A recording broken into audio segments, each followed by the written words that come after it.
judaísmo rabínico, que es el continuador, obviamente, del judaísmo de los fariseos.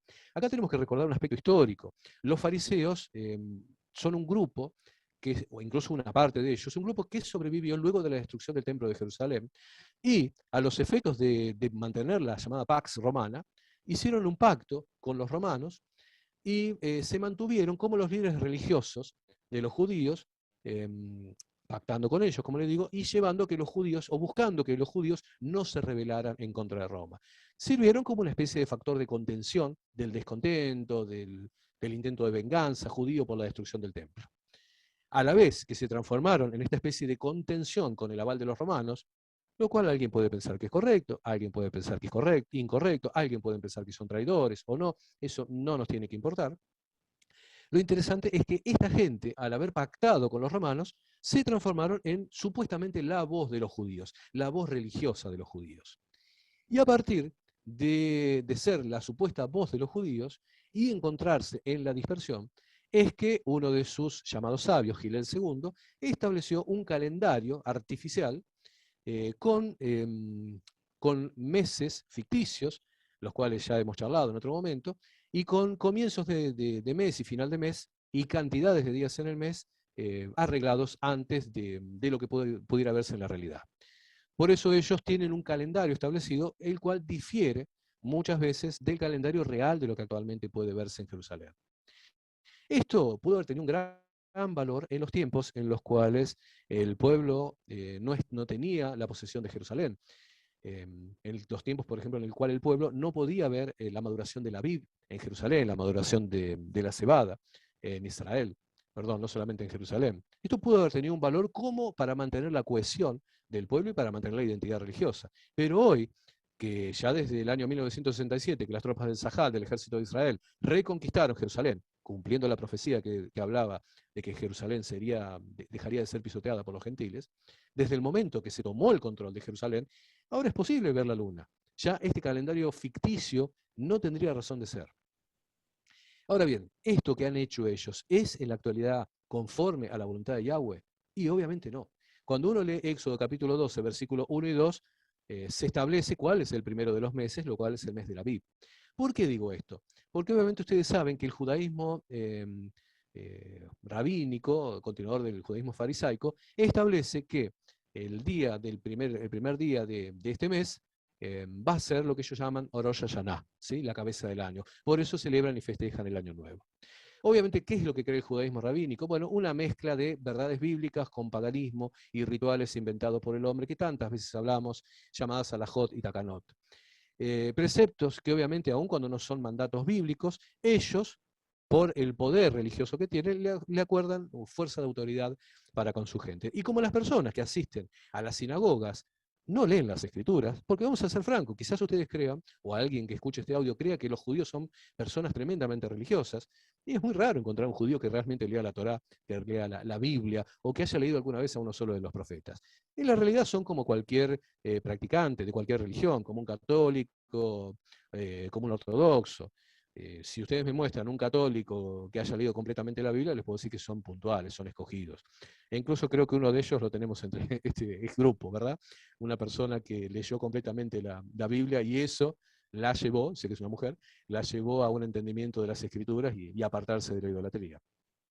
Como les digo, las personas que asisten a las sinagogas en general no leen la Biblia y terminan haciendo lo que los rabinos les indican, como si eso se tratase de un mandamiento bíblico, ¿sí?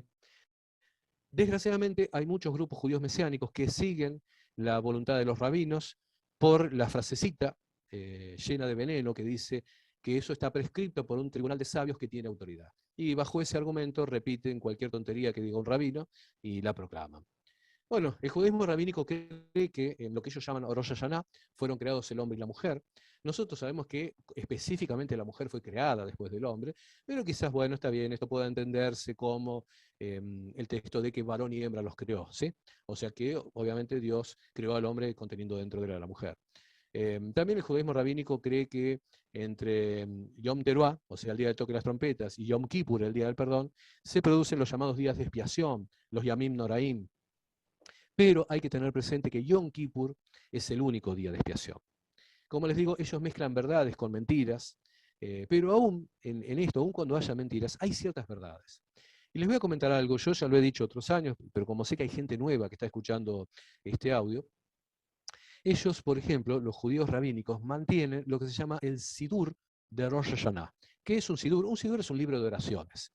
Ellos para Rosh Hashanah, para lo que nosotros llamamos Yom Teruah, Rosh Hashanah significa la cabeza del año, Rosh significa cabeza, en hebreo Hashanah sería el año, Sidur es un libro de lectura, ¿sí? Como una liturgia. Ellos mantienen vigente este libro de liturgias de Rosh Hashanah.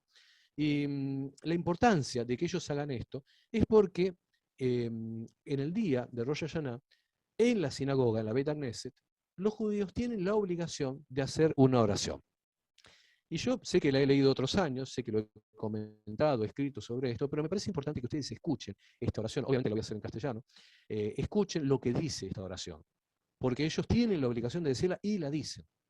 Escuchen, dice así: que sea tu voluntad que el toque de esta trompeta llegue hasta el tabernáculo de Dios mediante nuestro delegado Tartiel, cuyo nombre Elías, bendita sea su memoria, le ha sido dado, y mediante Yeshua, el príncipe del rostro, y el príncipe Metatrón, y que la gracia sea nuestra. Bendito seas tú, Señor de la gracia. Amén. Si ustedes escucharon lo que yo les dije, ellos hacen varias menciones en esta oración, dicen Tartiel, dicen Yeshua, hablan de Sarapanim, el príncipe del rostro, y hablan de Metatrón. Es muy interesante la palabra Metatrón porque es una palabra griega que el judaísmo incorpora a su Sidur, a su libro de oraciones. Bueno, fíjense que dice que el toque de trompeta llega hasta el tabernáculo de Dios mediante nuestro delegado, Tartiel. O sea, ellos están reconociendo que hay un intermedio entre Dios Padre, ¿sí?, y nosotros, que sería Tartiel. Tartiel viene de Tartei, él. Tartei significa otra forma y él significa Dios en hebreo, con lo cual Tartiel es la otra forma de Dios, ¿sí? Ellos están reconociendo que hay un ser que es la otra forma de Dios, lo cual obviamente sabemos que es el Hijo de Dios, que es Yeshua. Luego dicen, mediante Yeshua, el príncipe del rostro. El príncipe del rostro en hebreo es Sarapanim, en realidad es el príncipe de los rostros, ¿sí? De los tres rostros, él es el príncipe. Pensemos quiénes son los tres rostros: Padre, Hijo, Espíritu Santo. Y luego dice, y el príncipe Metatrón. Metatrón viene de Metatronon. Metatronon significa algo así como ponerse al lado. Tronon significa trono en griego. Metatronon es alguien que está sentado al lado del trono del Padre. Y esto es tremendo, tremendo, porque dentro del judaísmo ellos dicen, reconocen, promueven la idea de que nadie puede estar sentado frente a Dios. Y esto es cierto. Si ustedes piensan en lo que era un rey, ¿sí?, en la antigüedad, en el concepto de lo que se podía o no hacer frente a un rey, por ejemplo, sentarse al lado de un rey estaba prohibido, ¿sí? Solamente quien podía estar sentado al lado de un rey era la esposa del rey. Un rey jamás podía tener una persona sentada al lado. Y si ustedes se fijan, como yo les dije recién, la palabra Metatrón, Metatronos, significa estar sentado al lado del trono. Solamente el Hijo de Dios puede estar sentado al lado del trono, ¿sí? Si estamos hablando de alguien con esta autoridad. Con lo cual, ellos en esta oración, que están obligados a hacerla, esto es lo increíble, ¿sí?, que alguna vez explicó el gran rabino Simcha Perlmutter, un rabino creyente en Yeshua, un rabino ortodoxo, plenamente ortodoxo, que reconoció a Yeshua. Él fue el que expuso esto públicamente, aunque hay otros como escritores, como por ejemplo Risto Santala, un escritor finlandés, ya habían expuesto esto.